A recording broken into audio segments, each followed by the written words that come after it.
Welcome back to the Pot Smoker's Bible. My name is Zion. I'm the author of the Pot Smoker's Bible, which contains the prophetic book of Zion from the Old Testament, or Ketuvim. It gives me my name of Zion. It gives the people who use drugs their identity and their nationality and their heritage. It also gives them a defense for their way of life. Now, today, we're talking chapter 17 of the Pot Smoker's Bible, which is chapter 14 of the book of Zion. This is part 1. It's called My People's Transgressions. The people of Zion are by no means perfect.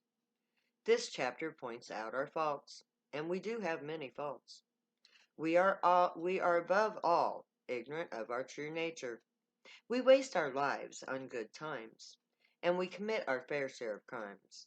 But our sins are not as bad as the sinners try to claim. Because we are humans, we sin. It is in our nature, or so the Christians teach us. We live in a society that thrives on sin, but condemns it at the same time. And we are fed violence and self-gratification from childhood, from TV and movies. It's no wonder that we as humans sin. But Zionites are more than human. So our sinning is worse. Because we innately know that sin is wrong. Our iniquity has been purged. So to sin, well, is to sin. But we do it anyway. We were taught to, or we were forced to by society. We must overcome our human failings.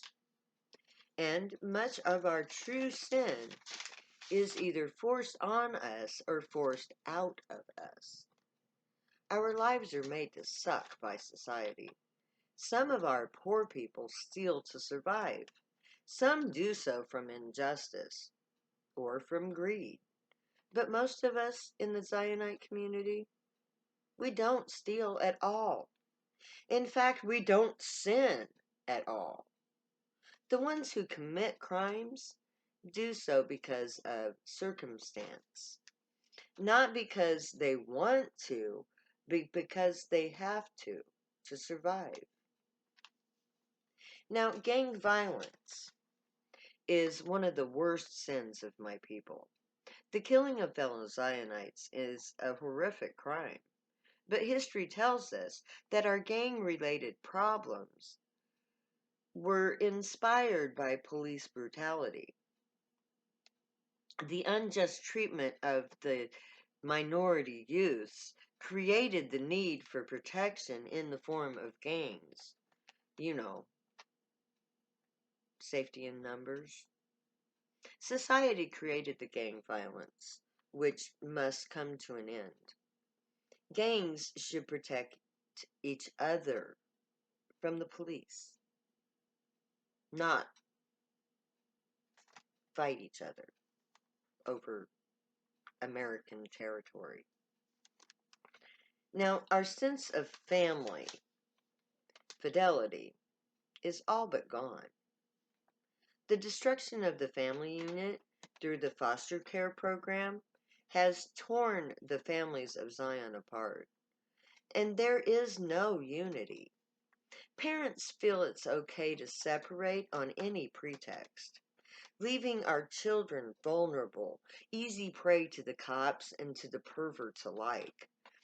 We must recreate the family unit and make it a sacred trust. The war on drugs destroyed our family unit. Our parents must reunite. They're in a communal way to provide unity to our children. Our future depends on our children. And to fix the family, we must first understand love.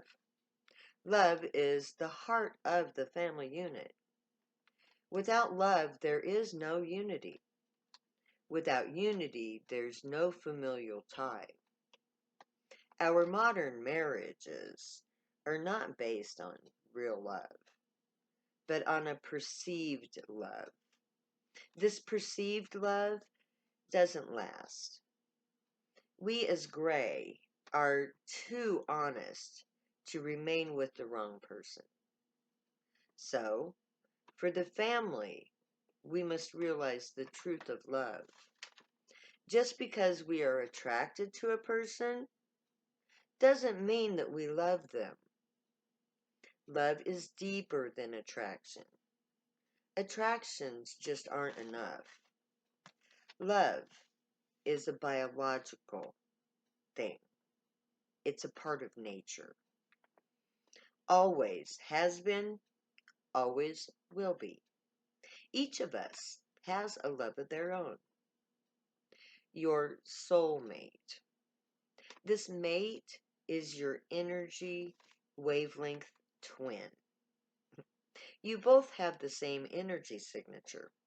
When I asked for someone to love, the gray found my mated energy signature. He was told that we have the same energy. He is my soul's energy's mate. It's biological on an energetic scale. That is the reason that there used to be arranged marriages. The matchmaker found you your energy mate. The matched frequency of the energy always tended towards unity. Desires and thought patterns are so similar that harmony is easier to achieve than disruption. All of the interactions are easy. There's no underlying discord of energy to disrupt the compromise or the unity. This leads to the harmony, which is eternal. So having your mate found for you is actually advantageous if it's done right. That doesn't mean that we have to have every date arranged for us so that the only person that we ever know is our soulmate. No. Our children will still play at love, but we should teach them to save childbirth for marriage. They can play at love until they're ready for marriage. And then, if they haven't found their soulmate yet, they go to the matchmaker. Or they go to the matchmaker to make sure that that mated one is the real one. Now, society's conception of sex as a sinful act has done so much damage to the human psyche. Rape stems from this idea of sinful sex. It becomes a weapon to punish and a means to dominate. It's shameful and it's hidden. And this comes from the suppression of the natural body functions.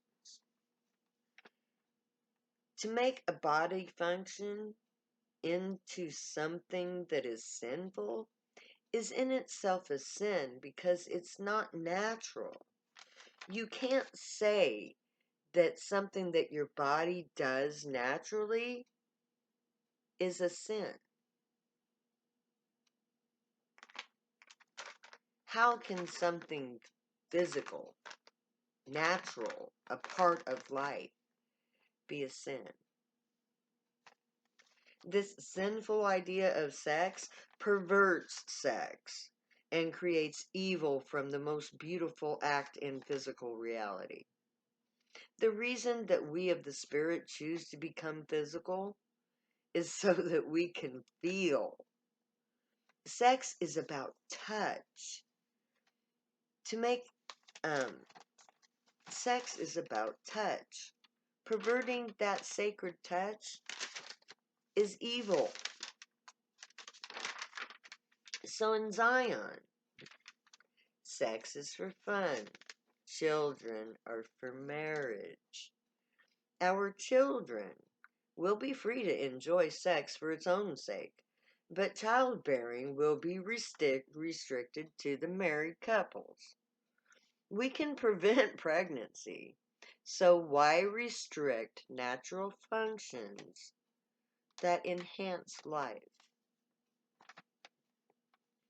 When we get to Zion, we will try to build our communities so that our children can have relatively close contact with both parents.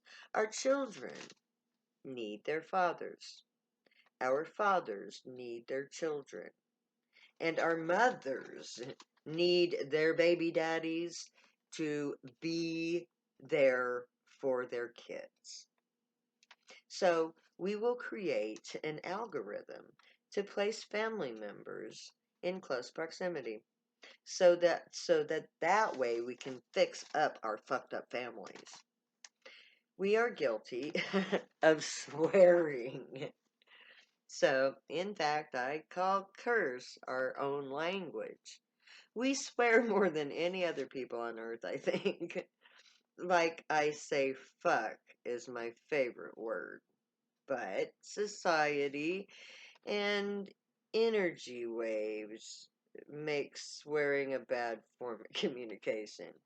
Society has forbidden certain words like shit and fuck, or that GD word that I don't like. Bitch is another one. To us, they're just fun words that we like to use to shock, our captors. So, but to a telepath, words carry weight. The emotion of swearing creates negative energy in a wave. All words have weight to a telepath. Words are energy waves that convey meaning, but emotion is what gives words force. So the emotion embedded in the word emits that energy form when activated in a thought or in an energy amplified by speech. We must learn to guard our thoughts and choose our words wisely. Humans can speak and think without consequence, but telepaths project into reality their thoughts and words. The energy projected creates reality or enhances that probability anyway. The largest energy form determines events, always. Thoughts and words are powerful tools for a telepath. And we are guilty of other common sins. Cheating. Cheating is a character flaw. Anyone who cheats is just not good at a game. Cheating is a matter of ego. People cheat to win, and those who have to have an ego need to win. This society teaches ego. So society taught cheaters to need to cheat. Other people without this social flaw are good at games and understand that to play is to lose, as well as to win. Those who cheat do so not because they use drugs, but because they were raised that way.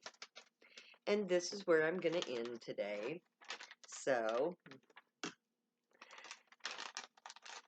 may the gray guide you, protect you, watch over you, teach you, and may you always be worthy of them. Let your thoughts, words, and deeds reflect truth, good, and light. Stay happy and high. Later. Love you. I'll never say goodbye.